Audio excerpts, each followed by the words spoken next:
Thank you for being here, Dante. I'm really excited to do this interview. Thanks for having me. Why did you decide to become a school committee member? We have two different school systems, right? And we have one school system that is excellent in the world for white people, and then one that's like terrible for black and brown kids, right? We're just not teaching kids of color. That was mainly why I was running for public office. Specifically school committee? Yeah. I saw a lot of problems going on. I was working at the Pleasant Street Neighborhood Network Center at the time, and I remember that, we were trying to solve some issues going on in the neighborhood. We were wondering, like, why is it some of these kids are out here on the street when they should be actually in school, And when we started looking into that question, we found that Elm Park Community School was really struggling, and there's a lot of reasons, messed up reasons why they were kicking out these kids out of school. And they were helping to create this school to prison pipeline for them, right? And then the more we started looking at Elm Park Community School and working to try to change conditions there, we started realizing that a lot of these things are systemic, right?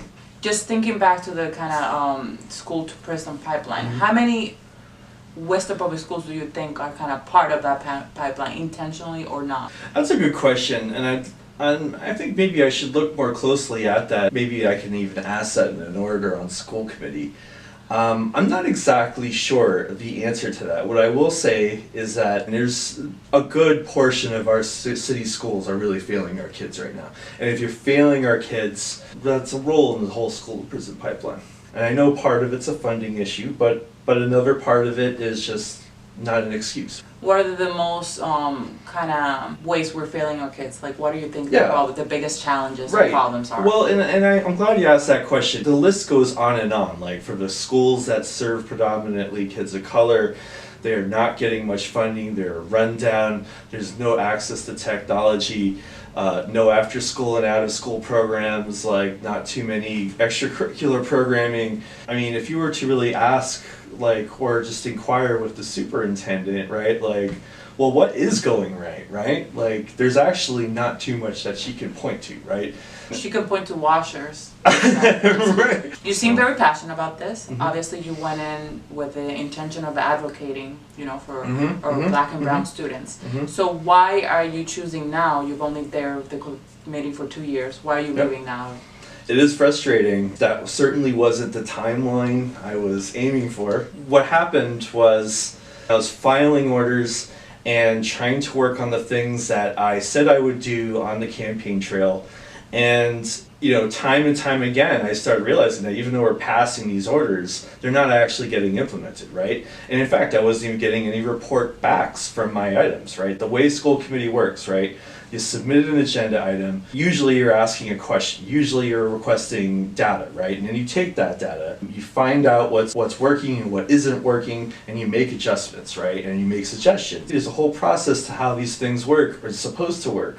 But none of my items were getting responded to. That, of course, is going to not only prevent me from doing my work, but it's also going to obviously add some frustration. Do you think that was intentional? Sure, absolutely. I would actually come to find out recently from public records requests and through emails that the mayor and the vast majority of the school committee with the superintendent were conspiring against most of my items most of the time. And so I started realizing that I wasn't getting anywhere on the issues that the Worcester voters elected me to do. And so when I started getting agitated, calling out the backroom dealing, the executive sessions. The executive sessions. That's when the mayor started really getting pissed off at me. And then I started getting, people to have an opportunity to have their voices heard, because, the majority of our students in our school district are kids of color, and so their experiences need to be heard. The mayor and everyone has done everything possible to shut down those voices from being heard. And in the end, what I started realizing was this is all racially motivated. The fact that we're not listening to communities of color is racist, right? Even some of the things they say on the floor, right, between the mayor and the superintendent, they say it publicly. Some of this shit is just straight up racist, very right? Problematic, and in the end, the reason why I'm not able to be effective on the school committee, the reason why I can't do anything, in the end, has a lot to do with racism. All of this has kind of been an eye-opening experience in realizing, just how little anything can get done unless real change happens, right?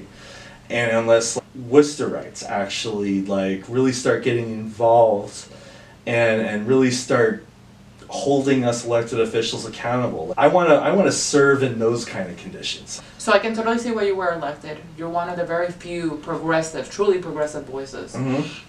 So, and a lot of people were vested in your campaign. And some of them do feel that you're kind of, when they're going, it's getting, I wouldn't say rough, it's kind of, it sounds somewhat impossible. Yeah.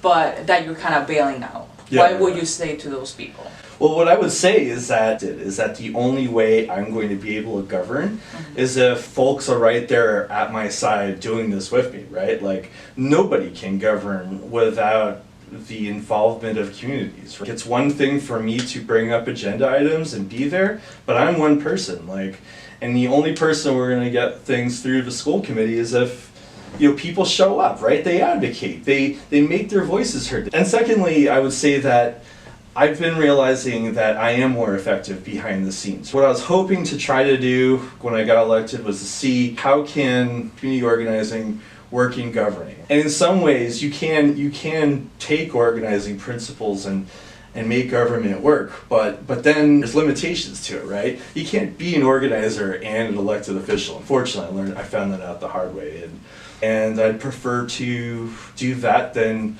be a part of this racist body that's constantly trying to protect their own interests. That segues perfectly into my next question. You've been in the school committee for 2 years. What things did you see that kind of shocked you the most, or gave you there were some concerns, kind of like red flags that you were like, I'm sure you saw many, but pick. Just every single day I was getting like calls about conflicts that's happening in every single school in the city. It was surprising to hear, and I knew something was brewing, but then as I started like really investigating these things and getting to know everyone, it's amazing like just how racist the system is and everyone in it. I've always had positive feelings with Brian O'Connell and John Manfredo and Molly and even, you know, Maureen Benenda before getting on, right? Like, in fact, I used to be very cordial with all of them, and I used to get along with them, and I thought these are people that I'd be working with when I got on. But, you know, when you really have conversations with these folks behind the scenes, like, you start realizing how fucked up they are, right? And that was eye-opening to me, you know? Do you think we're doing something good that we can expand, or what are some of the positive things that you are seeing? I would say that there's some schools, maybe one or two, that do a pretty decent job meeting the basic needs of some of the kids. But we need to be doing much more than that, right? We need like triage centers in each of the schools. We need like licensed social workers, plural, in each school. You know, we need whole wraparound programs that are really identifying the needs of the kid and making sure those needs are taken care of. They're very effective at improving student achievement, right?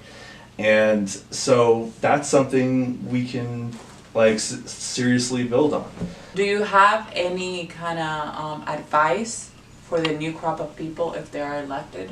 Kind of how to work in the system and actually get things done? Yeah, so something that I would like to see more of is the acknowledgement of racism. Until we acknowledge that the problem exists, like, we're not going to start working on it, right?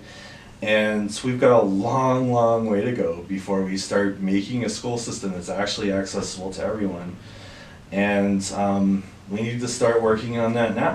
What I hope is that whoever gets on just like does the right thing. I want to see more moral values on that school committee. I'm sorry, because there's so much shadiness and so much messed up stuff, you know. And I really hope we could get more than 2 people on there, because frankly, unless we get three or four new people on the school committee, like, it's going to be the same situation they got going on now. Otherwise, we're not going to get anywhere.